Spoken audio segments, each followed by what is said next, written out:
Hey guys, Austin here, and welcome back to another Minecraft mod showcase here on the channel. Today we are going over a newer mod that has hit the scene recently, known as the Dungeons Weaponry mod. I say it's a newer mod, but it's been out since 1.16, but it has recently been updating through 1.20.4, so I figured we'd review that version of the mod today. What this mod essentially does is, like the mod suggests, it adds in some new dungeons to your world, while at the same time giving you a bunch of new weapons to acquire in your world as well. You can find them in the dungeons, or you can also purchase them from a unique villager, which I'll be showing everything off today. So guys, stay tuned for the showcase, and as always, the download link will be in the description. If you guys enjoy, like the video, subscribe if you're new, and let's hop right into this. So this weapon mod actually has a loot rarity system between common, rare, and legendary armaments that you'll be able to get yourself in the world. So I'm going to go over sort of every single weapon that's in the mod, so stay tuned because this will be a little longer of a mod showcase, but considering I've never shown off this mod before, I figured we'd get right into it. So the first thing to show off is the common weapons. So first off, we have the Cutlass. It does 6 attack damage, 1.5 attack speed, and you can craft it with 3 iron ingots and a stick. The Cutlass has no unique ability. It is a common weapon, which means you will be finding it pretty often. Next up, we have the Cleave. 7 attack damage, 0.9 attack speed. So this thing has longer reach, actually, than a normal average weapon. So it will actually be able to reach longer. You just have to have it have a longer charge up time, which is really cool. And it does have a crafting recipe. It's just an iron sword combining with a stick. After that, we have the Claymore, which is a powerful pushback weapon that does 7 attack damage, 1.5 attack speed, and is crafted with an iron sword and an iron ingot. After that, we have the Dagger. So the Dagger is a dual wield weapon. You can hold shift for more info. It does more damage if you're dual wielding it. So you actually need 2 of these to deal multiple damage on top of the 5.5 attack damage. It does have 1.8 attack speed, and it's crafted with a stick and an iron ingot. So if I actually duplicate this and hold 1 in my offhand like so, it will actually deal double damage if you have 2. Look at this. I'm actually swinging both, even though I'm only left clicking. It's a really cool ability, and something I think is worth going for if you'd like to change up your stances in Minecraft. After that, we have the longbow. The longbow does strong charge attacks, and it's just a common weapon. So a normal bow doesn't typically have that much damage to it, but if I'm looking at this iron golem, 1 arrow is actually going to do way more damage if it's fully charged up all the way like so. So just keep that in mind. I don't have damage indicators installed, otherwise I would have been able to show you the damage. Unfortunately, I have to remember to do that. Next up, we have the trick bow. Hits multiple targets, and it has ricochet ability. It cannot be crafted. I forgot to mention that both these bows cannot be crafted so far. They just are a thing. So it does have the ability to ricochet. I'm wondering if I could test that off on an actual target. So if I hit the cow, will it actually ricochet the bullet? No, unfortunately, it's not going to be able to showcase that. I should also mention there is a chance that some of these abilities, since this is in a newer version of Minecraft, have been changed up. I don't think the wiki page has actually been updated recently, so there's a chance that some of this stuff might have been changed around. Next up, we have the power bow. It has strong charge attacks, just like the longbow, but I assume this one's just better. And once again, it does not actually have a crafting recipe. You're going to have to find it in your world. And that is it for the common weapons. Moving on, we have the rare weapons. There's only 2 of them. We have the double axe, which is a rare weapon. And when you right click it, it will do a spin attack, which is pretty cool. It does 8.5 attack damage, 0.5 attack speed. Again, it is not crafted. You're going to have to get used to that. Most of these weapons now going forward will not be crafted. But if I what is the thing? Yeah, right click, you should have a spin attack. But it doesn't want to do the spin attack. Maybe you have to be in survival for it to work. It's not doing the spin attack. I'm not sure how to actually trigger that. It might just not be a thing in this version, but it is still a powerful weapon nonetheless.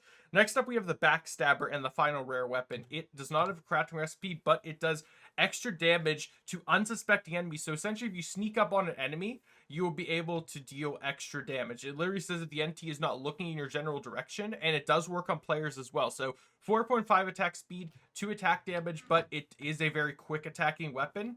And as long as you are in the enemy's blind spot, it will deal extra damage. It's really cool. Moving on to the legendary weapons, there is a lot of them because that is pretty much the purpose of this mod. Is you're supposed to collect all these legendary armaments to build up your weaponry and just get all the more stronger. So first up, we have the Poison Glaive. It's a legendary weapon again. Assume none of these have crafting recipes, but it does poison mobs that are hit for about 3 seconds. It does 7.5 attack damage, 1 attack speed. After that, we have the Frost Scythe. It slows mobs for about 3 seconds. It does 7 attack damage, 1.3 attack speed, so slightly weaker, but it does actually slow mobs. I forgot to mention it's called the Frost Scythe. After that, we have the Frost Slayer. Extra knockback, 8 attack damage, 0.5 attack speed. And then we have the Firebrand, burns mobs for about 6 seconds. It does 7.5 attack damage, 1.1 attack speed.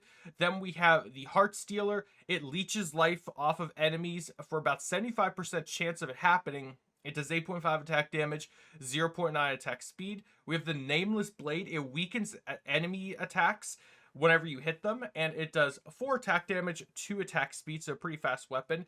The Whispering Spear has long reach, and it is throwable with a cooldown of about 7 seconds. It does 6 attack damage, 1.5 attack speed. We have the Great Axe Blade, extra knockback and long reach, 9 attack damage, 0.8 attack speed. The Highland Axe, which stuns enemies, and it does 8 damage, 0.8 attack speed. Then we have the Sun's Grace, heals players for about 0.5 health when you're hitting opponents. 6 attack damage, 1.4 attack speed. We have the Stormlander, a 50% chance of lightning on hit to deal about 2 damage, 4 attack damage, 0.9 attack speed. The Chillgale Knife, it's from the Hollowing Peaks DLC. I'm not entirely sure what that's supposed to reference there, but it slows mobs speed burst after mob is defeated. So you basically get faster after you defeat mobs, and it does slow mobs as well. 0.5 attack damage, 2 attack speed. We have the Dancer's Sword, 6 attack damage, 1.8 attack speed. Then we have the Cursed Axe. Defeating mobs will explode them, and it does a spin attack for about 7 seconds, 8.5 attack damage, 0.8 attack speed. We have the Dark Katana, does 50% more damage to undead mobs, 6 attack damage, 1.8 attack speed. And I should mention that you can add enchants to all these weapons. I've kind of been showing it, but you do have the ability to enchant these weapons. It's not like this is their default, you know what I mean? We have the Resolute Tempest Knife, increased damage to successful attacks and a speed burst after the mob is defeated. 4.5 attack damage, 2 attack speed. The Fangs of Frost, it slows mobs, and for more detail, it does more damage if you are dual wielding them, so another dual wield weapon.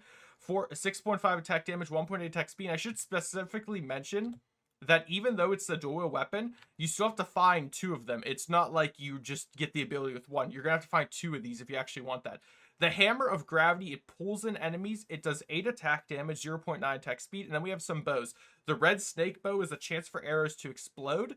The Bone Bow, arrows grow in size and damage, which is pretty interesting.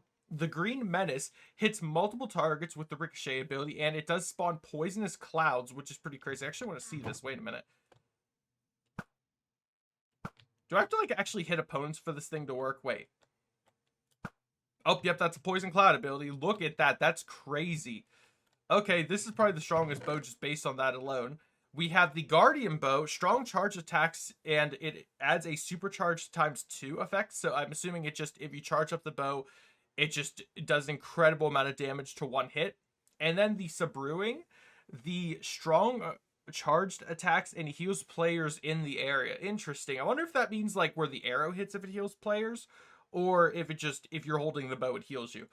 But that is all the weapons that have been added in. There is other items that have been added in. There is this thing known as the Evoker statue, and this is going to be spawning in the dungeons you will be encountering, which if you guys haven't seen, on screen now is what some of the dungeons will look like that you can find in your world. There's the basic dungeon, and then there is the Underground Desert Temple dungeon. Both these are able to spawn naturally in your world and where you're going to be finding some of this loot, but that's not the only place you can encounter it. Either way, this guy will be in those areas, and it's sort of like a trap chest where as you interact with it, it will spawn an evoker. I'll show that off at the end of the video. I don't want to do it now because it's going to disrupt what I have set up over here. After that, we have the weaponry table, which is a job site for the Dungeon Master Villager profession. You can craft this actually. If you want to see the crafting recipe, is any kind of plank, 3 iron blocks, 2 cobblestone, and a crafting table, and it will actually be available to you. And then you just place it down in a village, and you will get this villager to interact with it. And he has a chance of spawning in, or selling, I should say, any of the weapons. So far, he's only selling common weapons. I'm not sure if you upgrade him, if he'll be able to spawn like legendary weapons or not, but that's how he works. And then we have the Emerald Pot, which seems to be just a decorative item from 1.20's aesthetic. It doesn't really seem to do anything, and it doesn't say on the wiki that does anything, so it's just a thing. After that, we actually have some mobs that have been added into this mod. Believe it or not, yeah, I know, everything you've seen so far in the still mobs. So we're going to go over every single mob that is available to us. So first up, we have the Enchanter. So this is what the Enchanter looks like. He's a pretty cool evoker, illager looking guy. Again, I can't show you, unfortunately, the health of any of these guys, but Just trust. So we have the Enchanter, which spawns in the overworld. The Necromancer, which actually hates this guy, apparently. He spawns in the deserts only. We have the Vanguard, which spawns in deserts as well.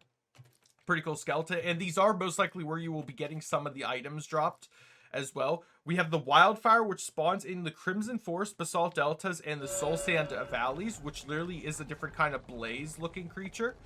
After the Wildfire, we have the Loot Pig. It does not currently spawn, but I imagine in the future it will, and it seems like it's going to be sort of like if you kill this thing, it gives you items. Actually, let me see if I kill this thing, if it'll give me items. I know it doesn't currently spawn, but let's just see. So he did actually give a legendary armament. There you go. So once that thing is enabled, it will be doing that. But right now, that's not in the mod. Geomancer will spawn in deserts and mountainous regions. That's what this guy looks like right here. He looks like an old illager. It's so cool. And then we have the Nameless Ore, a boss found in underground desert temple structure. So this is actually the boss you will be encountering. Pretty terrifying, if I do say so myself. And now let's check out some of the final mobs. So we only have 2 more to go over. We have the Mountaineer, which actually have 3 variations, and then the Wraith. So the Mountaineer will spawn in mountainous biomes. There's 3 versions of him. So there's this one, and this one. Again, they're illagers, but they actually have different weapons, as you can see. And they actually look pretty cool. And then finally, the Wraith, which looks like this. Pretty terrifying. And that is all the mobs within the mod. And like I already showed you what the dungeons look like, that is where you're going to be encountering some of these mobs, as well as just in the nighttime you'll be encountering them. And it seems like they don't like villagers. Either way, though, guys, that is going to do it for this mod showcase of the Dungeons Weaponry mod. If you enjoyed, consider leaving a like, subscribing if you're new, and let me know in the comments down below what your favorite part about this mod is. And I forgot to show you what happens when you interact with this guy. So if I put a chest next to it, as you can see, it just spawns an Evoker. And yeah, that's it. Download first mod linked in the description. You guys can check it out for yourselves. And of course, this mod does any more updating in the near future, I will cover it on the channel. Do not worry. And hope to see you all in the next video. Have a great day, everyone. Stay safe. Goodbye.